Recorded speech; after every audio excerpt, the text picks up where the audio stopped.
ॐ श्री गणेशाय नमः। अथ श्री हनुमान वडवानर स्तोत्रम्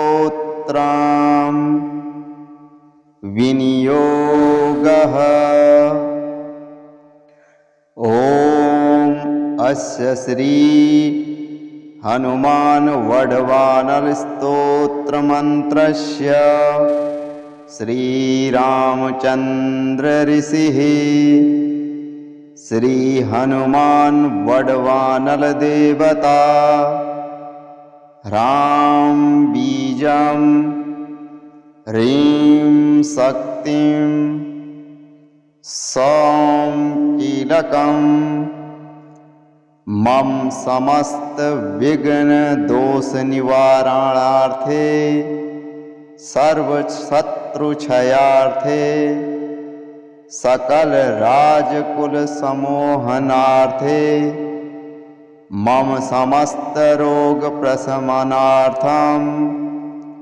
आयु आरोग्य ऐश्वर्यादिव्यर्थम समस्त पाप क्षयार्थम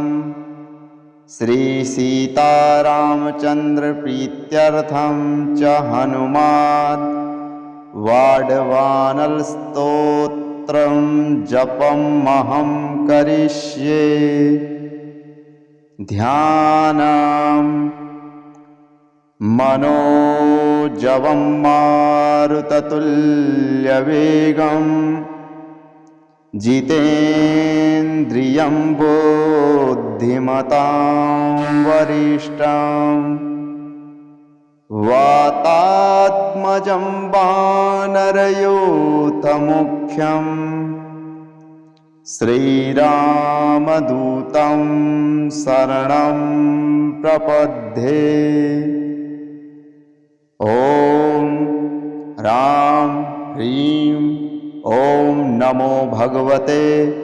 श्री महाहनुमते प्रकटपराक्रम सकल दिग्मंडलं यशोवितान धवलीकृत जगत्त्रित्रय वज्रदेह रुद्रावतारम लंकापुरी दहय उमा अर्गल मंत्र उदधि बंधनम दशशिरः कृतांक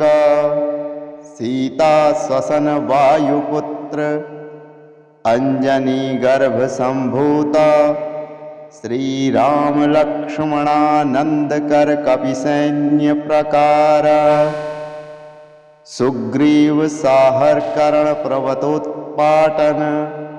कुमार ब्रह्मचारीन गंभीर नाद सर्व पाप ग्रहवारण सर्व जरो चट्टान डाकनी साकनी विध्वंसन। ओम राम ह्रीं ओम नमो भगवते महावीर वीराय सर्व दुख निवारणाय ग्रहमंडल सर्वभूतमंडल सर्वपित्रास मंडलोच्चाटन भूत ज्वर एकाहिक ज्वर द्वयाहिक ज्वर त्रयाहिक ज्वर चतुर्थार्थिक ज्वर संताप ज्वर विषम ज्वर ताप ज्वर माहेश्वर वैष्णवान ज्वरान छिंदी छिंदी क्षय ब्रह्म राक्षस भूत प्रेत पिचायान उच्चाटय उच्चाटय स्वाहा। ओम ह्रां ह्रीं ओम नमो भगवते श्री महाहनुमते। ओम राम ह्रीं ह्रूं ह्रैं ह्रौं हः आं हां हां हां हां। ॐ सौं ऐहि ऐहि ॐ हं ॐ हं ॐ हं ॐ हं ॐ नमो भगवते श्रीमहाहनुमते श्रवणचक्षुर्भूतानां डाकनीनां विषमदुष्टानां सर्वं विषं हर हर आकाशभुवनं भेदय भेदय छेदय छेदय मारय मारय शोषय शोषय मोहय मोहय ज्वालाय ज्वालाय प्रहारय प्रहारय सकलमायां भेदय भेदय स्वाहा। ॐ ह्रां ह्रीं ॐ नमो भगवते महाहनुमते सर्वग्रहोच्चाटन परबलं क्षोभय क्षोभय सकलबधन मोक्षणं कुरु कुरु शिरः शूल गुल्मशूल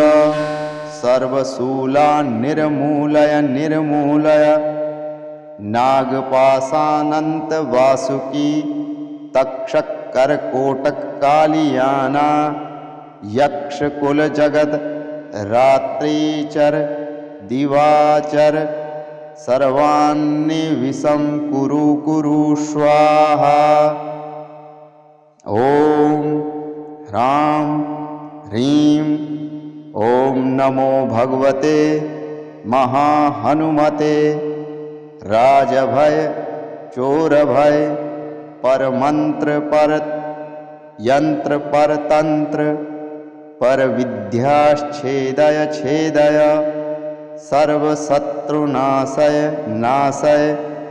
असाध्यं साधय साधय हूं फट् स्वाहा। ॐ श्री गणेशाय नमः। अथ श्री हनुमान वडवानर स्तोत्रम् विनियोगः। ॐ अस्य श्री हनुमान वडवानर स्तोत्र मंत्रस्य श्रीरामचंद्र ऋषिः श्री हनुमान वडवानर देवता ह्रां बीजं ह्रीं शक्तिं सौं कीलकं मम समस्त विघ्न दोष निवारणार्थे सर्व शत्रु क्षयार्थे सकल राजकुल समोहनार्थे मम समस्त रोग प्रशमनार्थम आयु आरोग्य ऐश्वर्यादिव्यर्थम समस्त पाप क्षयार्थम श्री सीतारामचंद्र प्रीत्यर्थम च हनुमान वाडवानर स्तोत्रं जपमहं करिष्ये। ध्यानं मनोजवं मारुततुल्यवेगं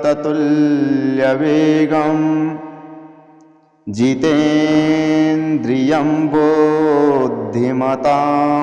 वरिष्ठं वातात्मजं वानरयूथमुख्यं श्रीरामदूतं शरणं प्रपद्ये। ॐ रां ह्रीं ॐ नमो भगवते श्री महाहनुमते प्रकटपराक्रम सकल दिग्मंडलं यशोवितान धवलीकृत जगत्त्रय वज्रदेह रुद्रावतारम लंकापुरी दहय उमा अर्गल मंत्र उदधि बंधनम दशशिरः कृतांक सीता स्वसन वायुपुत्र अंजनी गर्भ संभूत श्री राम लक्ष्मणानंद कर कपिसैन्य प्रकार सुग्रीव साहर कर्ण पर्वतोत्पाटन कुमार ब्रह्मचारीन गंभीर नाद सर्व पाप ग्रह वारण सर्व जरो चट्टान डाकनी साकनी विध्वंसन ओम ह्रां ह्रीं ओम नमो भगवते महावीर वीराय सर्व दुख निवारणाय ग्रहमंडल सर्वभूतमंडल सर्वपित्रास मंडलोच्चाटन भूत ज्वर एकाहिक ज्वर द्वयाहिक ज्वर त्रयाहिक ज्वर चतुर्थार्थिक ज्वर संताप ज्वर विषम ज्वर ताप ज्वर माहेश्वर वैष्णवान ज्वरान छिंदी छिंदी क्षय ब्रह्म राक्षस भूत प्रेत पिचायान उच्चाटय उच्चाटय स्वाहा ओम ह्रां ह्रीं ओम नमो भगवते श्री महाहनुमते ओम राम ह्रीं ह्रूं ह्रैं ह्रौं हः आं हां हां हां हां ओम सौं ऐहि ऐहि ओम हम ओम हम ओम हम ओम हम ओम नमो भगवते श्री महाहनुमते श्रवण चक्षुर्भूतानां डाकनी डाकनीनां विषमदुष्टानां सर्वं विषं हर हर आकाशभुवनं भेदय भेदय छेदय छेदय मारय मारय शोषय शोषय मोहय मोहय ज्वालाय ज्वालाय प्रहारय प्रहारय सकल मायां भेदय भेदय स्वाहा ओम ह्रां ह्रीं ओम नमो भगवते महाहनुमते सर्वग्रहोच्चाटन परबलं क्षोभय क्षोभय सकलबधन मोक्षणं कुरु कुरु शिरः शूल गुल्मशूल सर्वशूला निर्मूलय निर्मूलय नागपाशानंत वासुकी तक्षक करकोटक कालियाना यक्ष कुल जगत रात्रिचर दिवाचर सर्वान्नि विषं कुरु कुरु स्वाहा ओम ह्रां ह्रीं ओम नमो भगवते महाहनुमते राजभय चोरभय पर मंत्र पर यंत्र पर तंत्र पर विद्याच्छेदय छेदय सर्वशत्रुनाशय नाशय असाध्यं साधय साधय हूं फट स्वाहा ओम श्री गणेशाय नमः। अथ श्री हनुमान वडवानर स्तोत्रम् विनियोगः। ॐ अस्य श्री हनुमान वडवानर स्तोत्र मंत्रस्य श्रीरामचंद्र ऋषिः श्री हनुमान वडवानर देवता राम बीजं ह्रीं शक्तिं सौं कीलकं मम समस्त विघ्न दोष निवारणार्थे सर्व शत्रु क्षयार्थे सकल राजकुल समोहनार्थे मम समस्त रोग प्रशमनार्थम आयु आरोग्य ऐश्वर्यादिव्यर्थम समस्त पाप क्षयार्थम श्री सीतारामचंद्र प्रीत्यर्थम च हनुमान वाडवानर स्तोत्रं जपमहं करिष्ये। ध्यानं मनोजवं मारुततुल्यवेगं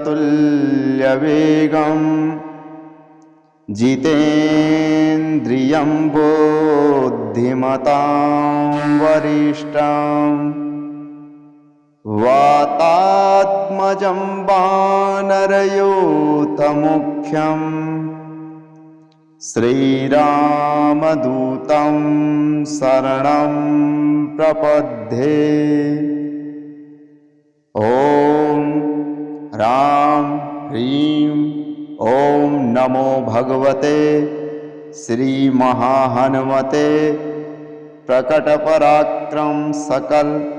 दिग्मंडलं यशोवितान धवलीकृत जगत्त्रय वज्रदेह रुद्रावतारम लंकापुरी दहय उमा अर्गल मंत्र उदधि बंधनम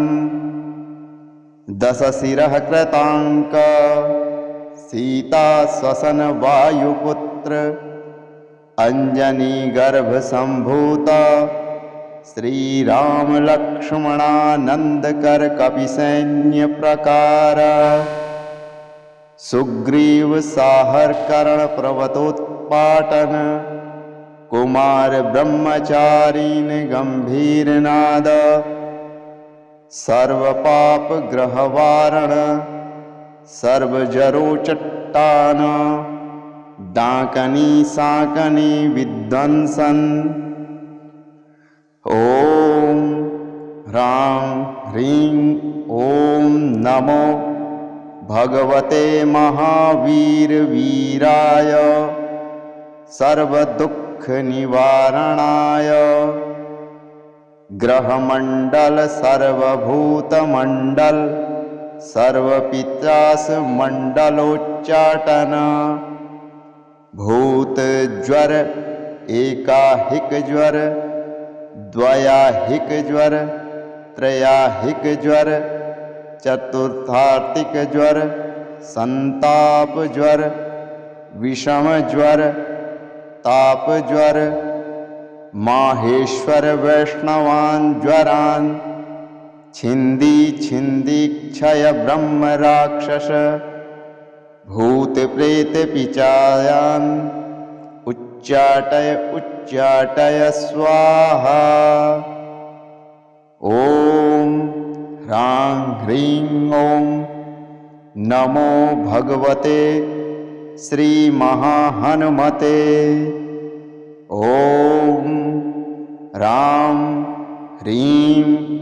ह्रूं ह्रैं ह्रौं हः आं हां हां हां हां ॐ सौं ऐहि ऐहि ॐ हं ॐ हं ॐ हं ॐ नमो भगवते श्रीमहाहनुमते श्रवणचक्षुर्भूतानां डाकनीनां विषमदुष्टानां सर्वं विषं हर हर आकाशभुवनं भेदय भेदय छेदय छेदय मारय मारय शोषय शोषय मोहय मोहय ज्वालाय ज्वालाय प्रहारय प्रहारय सकलमायां भेदय भेदय स्वाहा। ॐ ह्रां ह्रीं ॐ नमो भगवते महाहनुमते सर्वग्रहोच्चाटन परबलं क्षोभय क्षोभय सकलबधन मोक्षणं कुरु कुरु शिरः शूल गुल्मशूल सर्वशूला निर्मूलय निर्मूलय नागपाशानंत वासुकी तक्षक करकोटक कालियाना यक्षकुल जगत रात्रिचर दिवाचर सर्वान्नि विषं कुरु कुरु स्वाहा। ॐ ह्रां ह्रीं ॐ नमो भगवते महाहनुमते राजभय चोरभय परमंत्र पर यंत्र परतंत्र पर विद्याच्छेदय छेदय सर्वशत्रुनाशय नाशय असाध्यं साधय साधय हूं फट् स्वाहा। ॐ श्री गणेशाय नमः। अथ श्री हनुमान वडवानर स्तोत्रम् विनियोगः। ॐ अस्य श्री हनुमान वडवानर स्तोत्र मंत्रस्य श्रीरामचंद्र ऋषिः श्री हनुमान वडवानर देवता ह्रां बीजं ह्रीं शक्तिं सौं कीलकं मम समस्त विघ्न दोष निवारणार्थे सर्व शत्रु क्षयार्थे सकल राजकुल समोहनार्थे मम समस्त रोग प्रशमनार्थम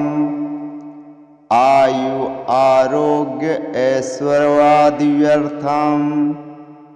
समस्त पाप क्षयार्थम श्री सीतारामचंद्र प्रीत्यर्थम च हनुमान वाडवानर स्तोत्रं जपमहं करिष्ये। ध्यानं मनोजवं मारुततुल्यवेगं जितेन्द्रियं बुद्धिमतां वरिष्ठं वातात्मजं वानरयूथमुख्यं श्रीरामदूतं शरणं प्रपद्ये। ॐ राम ह्रीं ॐ नमो भगवते श्री महाहनुमते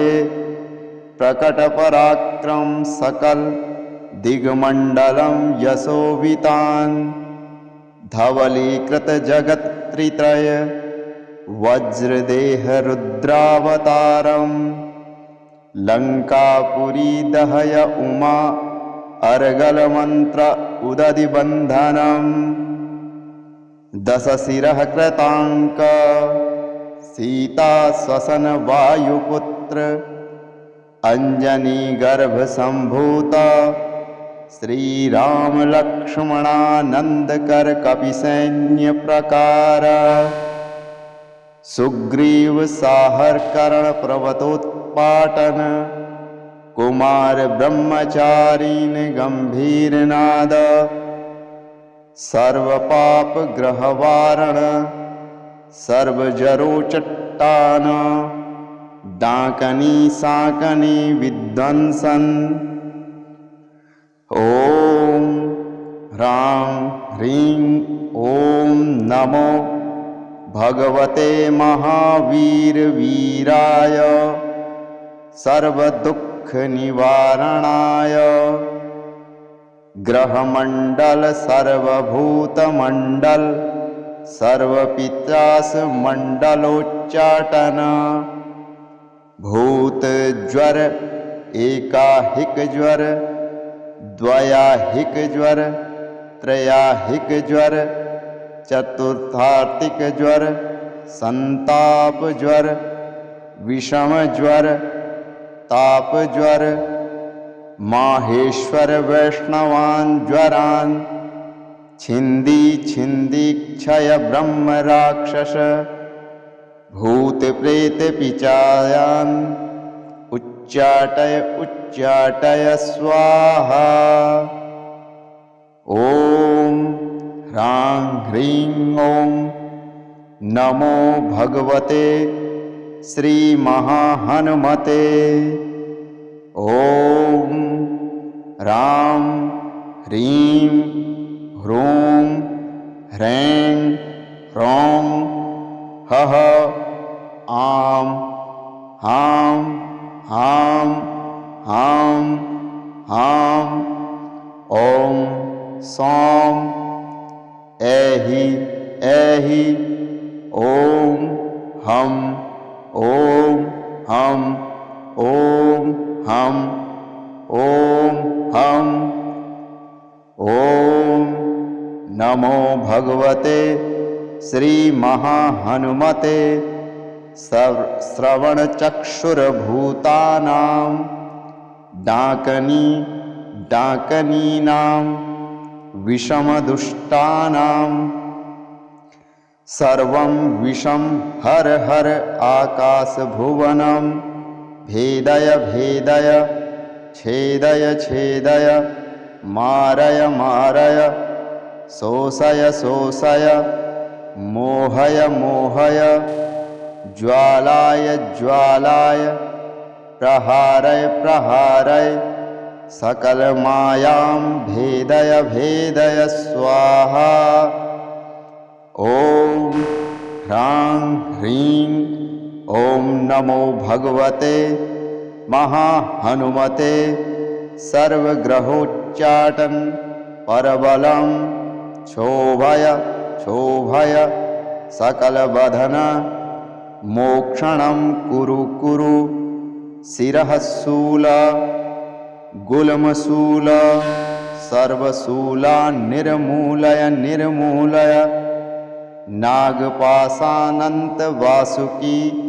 तक्षक करकोटक कालियाना यक्ष कुल जगत रात्रिचर दिवाचर सर्वान्नि विषं कुरु कुरु स्वाहा ओम ह्रां ह्रीं ओम नमो भगवते महाहनुमते राजभय चोरभय परमंत्र पर यंत्र परतंत्र पर विद्याच्छेदय छेदय सर्वशत्रुनाशय नाशय असाध्यं साधय साधय हूं फट् स्वाहा